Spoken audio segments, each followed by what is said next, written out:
they gave me some stuff I don't even know what they gave me, but they gave me some medication to relax before I Every even got. time I turn around, they talking about me. Every time I turn around, they talking about me. Every day I wake up knowing that somebody's gonna try and bring me down. But I don't let it stop me. It only makes me stronger. Every time I turn Before around. I even got to the back. Okay, so my camera died. So, okay, I don't remember where I was. I think, okay, so basically, I ended up getting drugs to calm me down. Because, of course, I was nervous. This is a surgery that can make or break. And I was just like, and they knew it because, of course, I lost my first eye with this same surgery. So it was like, okay, we gotta calm her down she gets uh before she goes crazy.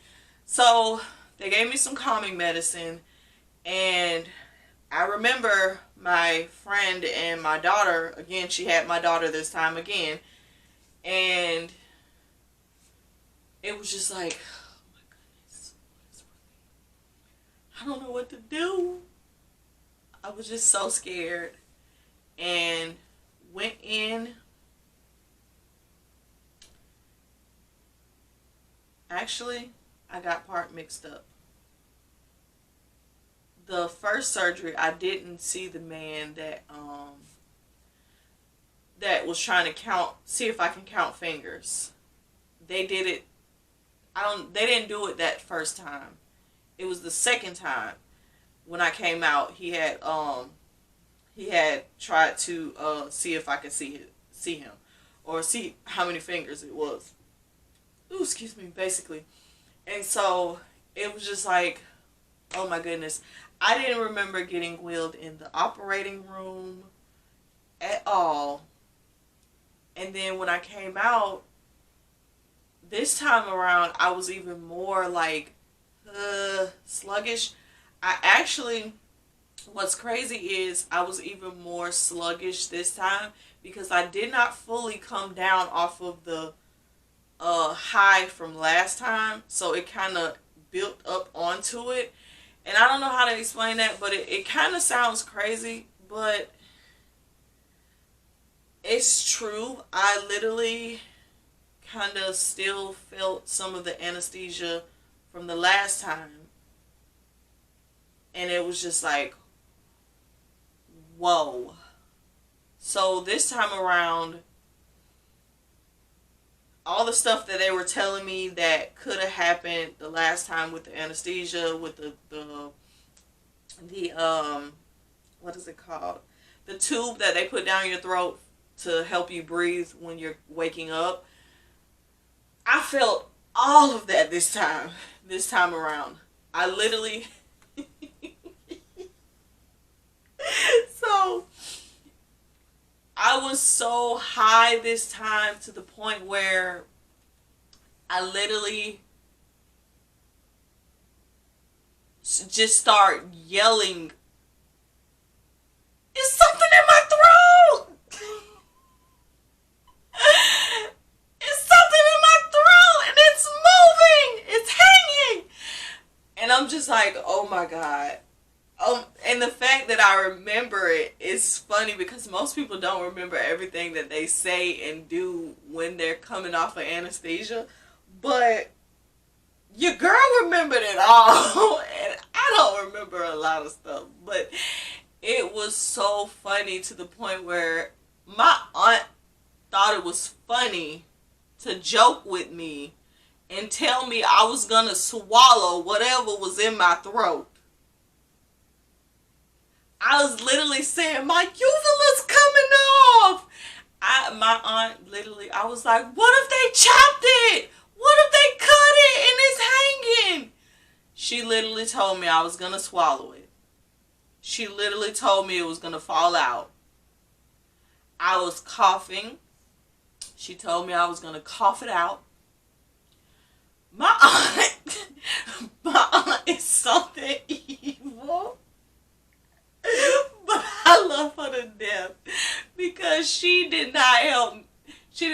the situation at all. Knowing I'm high, knowing I'm gonna go along with it and I'm gonna believe it, she was really messing with me. But I was messing with myself too, because I was. And for the next couple of days, I literally could feel, I don't know what it was. It was just, it literally felt like something was literally moving. I can lean forward and I could feel, it felt like I can feel something. But I'm pretty sure it was just my throat still kind of numb and trying to get back to normal or whatever. But I don't know what it was. But every time I coughed, it felt like it was going to come out my mouth. It was just horrible. But my aunt thought it was funny. My aunt thought it was funny. My daddy them thought it was funny to pick at how slow I was talking. I wish somebody would have recorded me. But everybody was too busy dang laughing at me to record me. But they literally, I know for sure, the second time around, I literally was talking like this. I was talking so freaking slow and dragged. I was talking like this. I was laughing at myself. My aunt them got a kick out of it. She'd be sitting on the phone with me talking, laughing at me. My daddy be sitting behind me, laughing at me. Because I couldn't lay flat for a certain amount of time. And so I had to sleep in the recliner. I could sleep reclined back, but I couldn't lay flat. And I had restrictions. I couldn't hold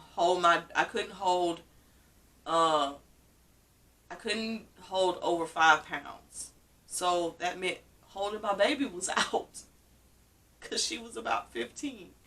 So it was like I had to get help with her. I had to get help getting her dressed. I had to do this. And I just was like, I'm not with this.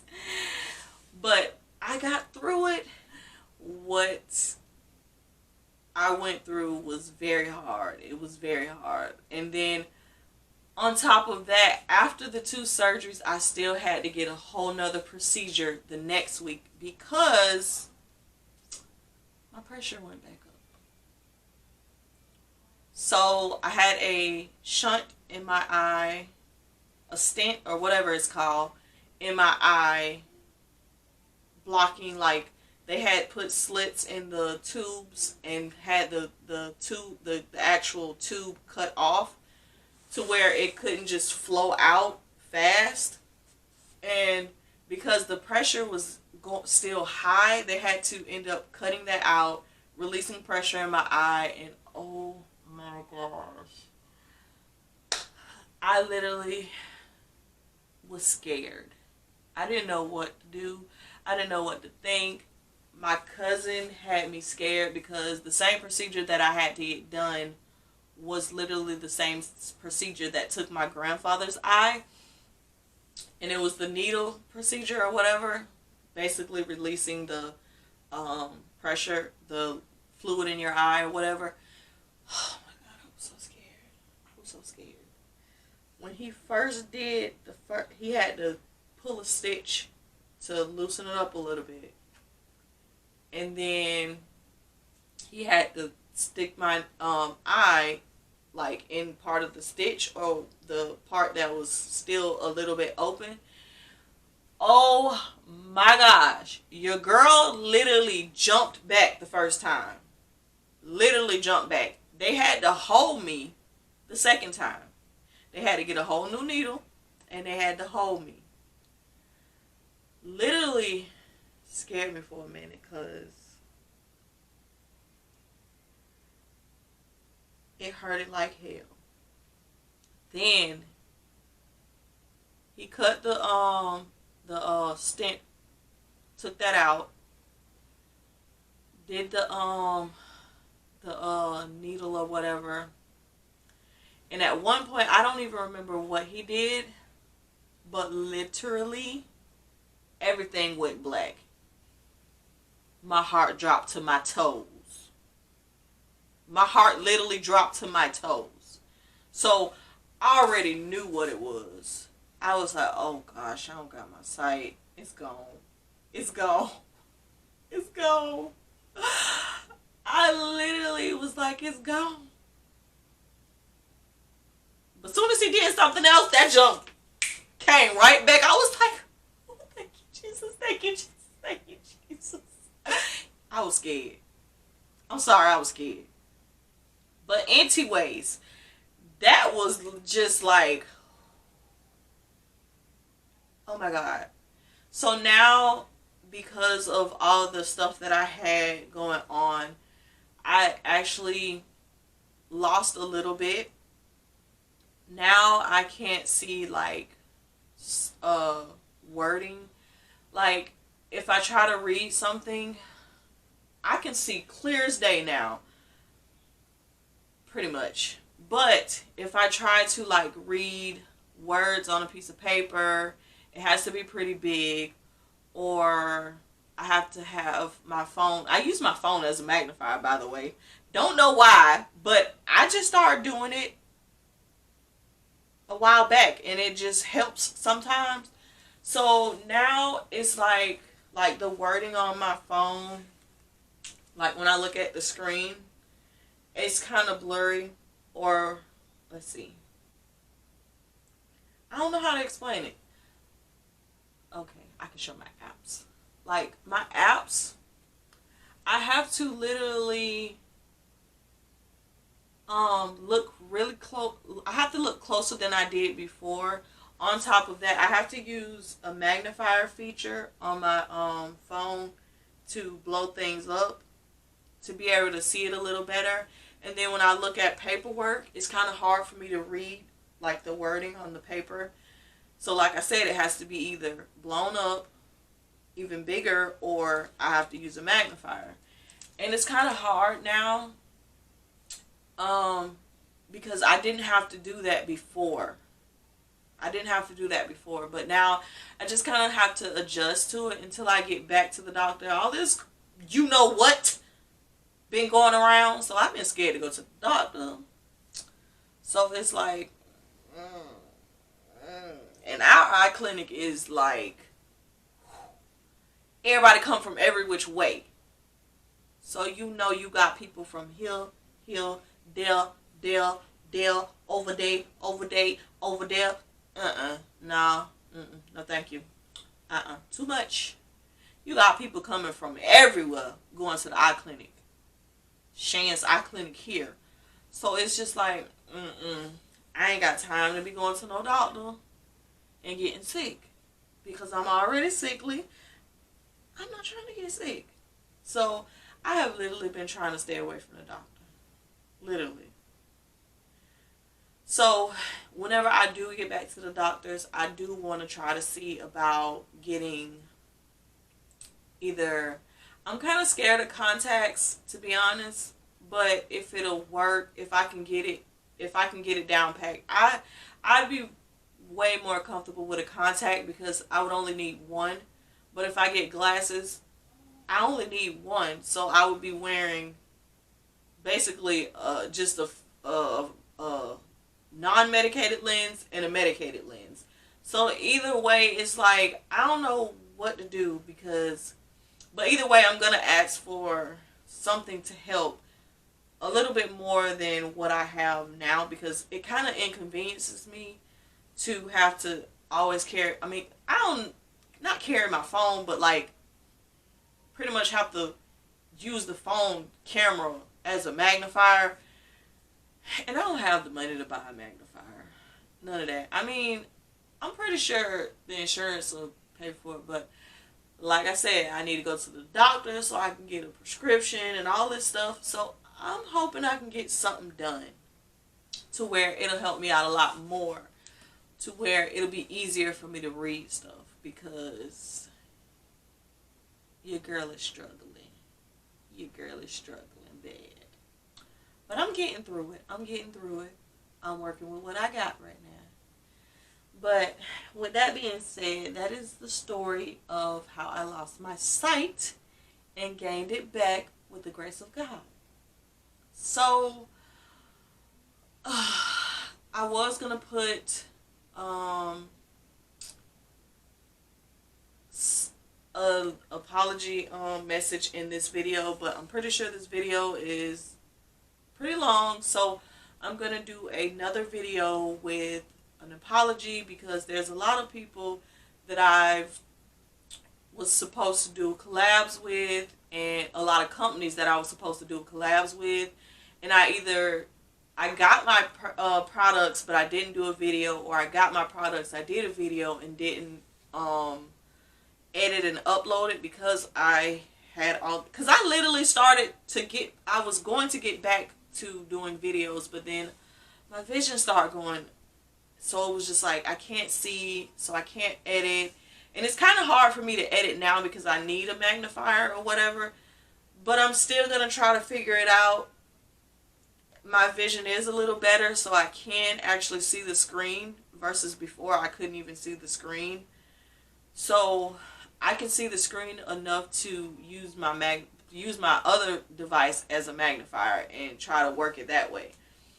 So I'm going to try to do it that way until I can get to the doctor, which hopefully I'll get the courage and my anxiety won't be bothering me enough to where I can get to the doctor and try to get some glasses or something. That's going to have to grow on me, because I haven't worn glasses since I was in elementary school. So, with that being said, I hope you guys enjoyed this story time.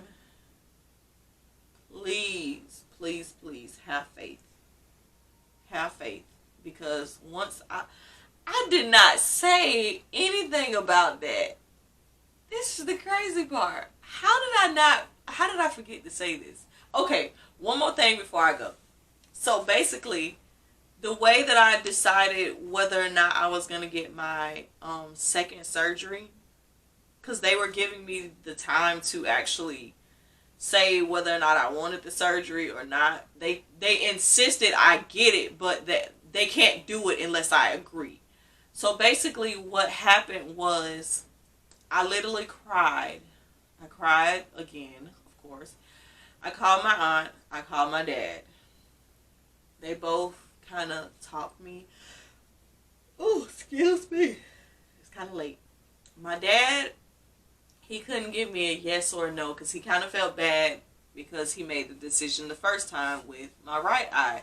So he was like, I can't give you that answer, because I just can't give you that answer. But regardless of what you choose, I'm going to stand by you. So it was just like, okay. Then my aunt called back, because I tried to call her, because she's my praying aunt. And just that's all I'm saying. She's my praying aunt. So I called her first. She didn't answer, so I called my dad. Then when my aunt called back, my dad actually told me to call my aunt. That's the funny part. He actually told me to call her and talk to her. So she actually called back, and I told her what was going on, and she was just like, it's however you feel. If you feel like this is what you need to do, just give it to God and let Him. Oh my God.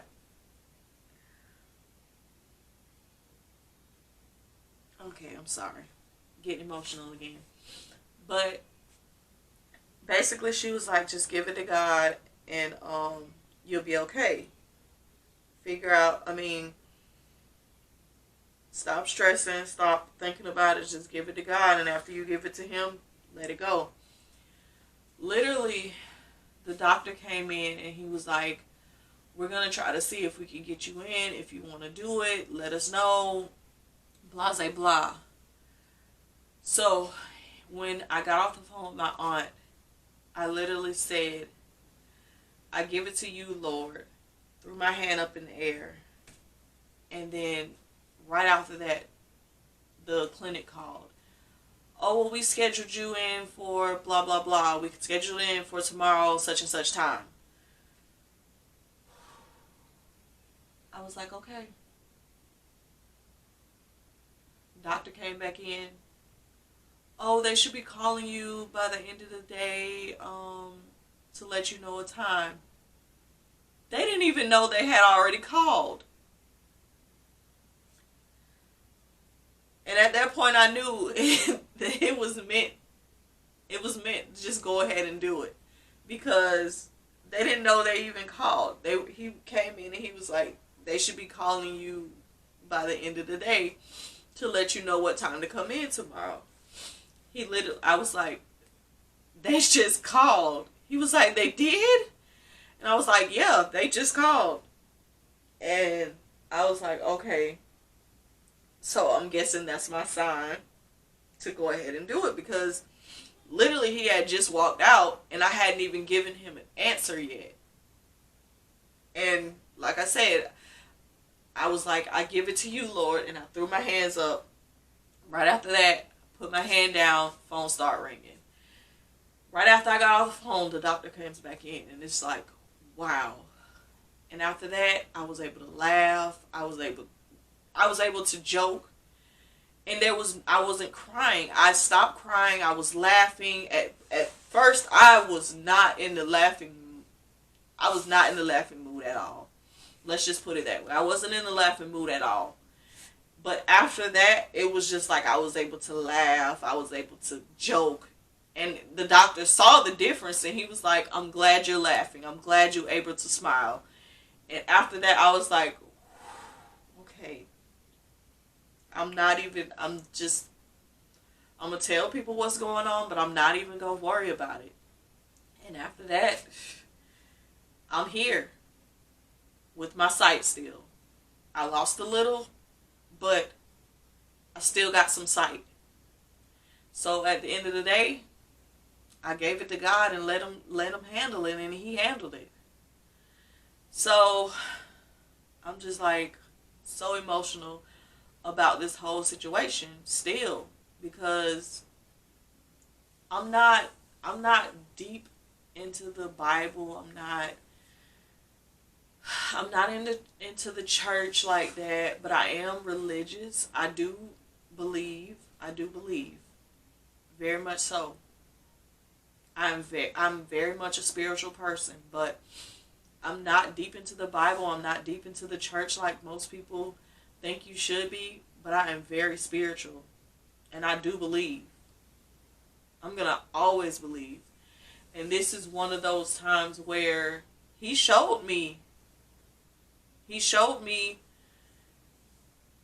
and I was like, whew.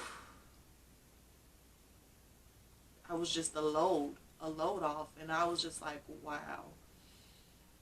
But that was the time that I lost my sight and got it back. But with that being said, hope you enjoyed this story time again. And stay tuned for up and coming videos. Like I said, that apology video will be coming up. I have videos with merchandise coming up. I have a lot of other things coming up. I will start back vlogging. I actually did make a vlog channel. I did say this before, that I was planning on making a vlog channel, but I might release some unreleased vlogs from last year that I did, not last year, probably the year before. Yeah, it was the year before I stopped YouTube.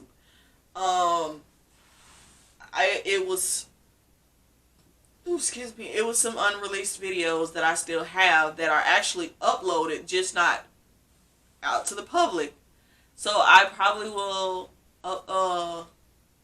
release some of that stuff along with the new stuff. And then by the time this goes up, there should be a Candy Club unboxing and tasting with my nieces and my daughter up already. That should already be up by the time this video goes out. So go check that out. And like I said, stay tuned, and hope you enjoyed. Remember to like, comment, share, and subscribe. And I will see you guys in the next video. Bye!